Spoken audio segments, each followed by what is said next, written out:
എന്റെ പേര് യോന. മീൻ വിഴുങ്ങിയ മനുഷ്യൻ എന്ന് പറഞ്ഞാൽ എല്ലാവരും അറിയും. ഞാനൊരു പ്രവാചകനും കൂടിയാണ്. ബട്ട് റിസ്ക് എടുക്കാൻ ഇച്ചിരി പിറകിലാണ് ഞാൻ. അത് ഇതോടെ മാറിക്കിട്ടി. ഒരു ദിവസം കർത്താവ് പറഞ്ഞു, നിനവേലേക്ക് പോയി അവരുടെ തെറ്റുകളൊക്കെ ചൂണ്ടിക്കാണിച്ച് അവരോട് അനുദപിക്കാൻ പറയാൻ. ഇടി കിട്ടുന്ന പരിപാടിയാണ്. ഞാൻ നൈസായിട്ട് എസ്കേപ്പ് അടിച്ചു. നേരെ കപ്പലിൽ താർശിഷ് വെച്ച് പിടിച്ചു.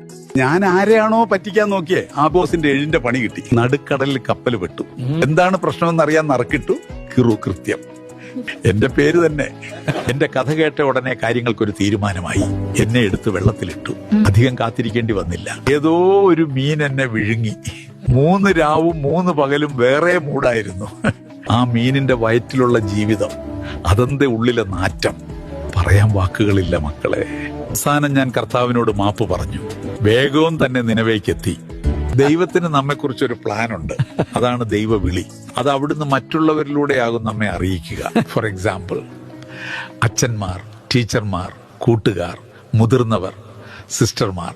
അത് മൈൻഡ് ചെയ്യണ്ടേ? തന്നിഷ്ടം കാണിക്കാൻ നിന്ന മോനെ 8ന്റെ പണിക്കിട്ടും. അതോടെ ഈ പ്രാർത്ഥന വേഗം പഠിച്ചോ. സങ്കീർത്തനങ്ങളുടെ പുസ്തകം 25-ാം അധ്യായം 4-ാം വാക്യം. കർത്താവേ, അങ്ങയുടെ മാർഗങ്ങൾ എനിക്ക് മനസ്സിലാക്കി തരണമേ.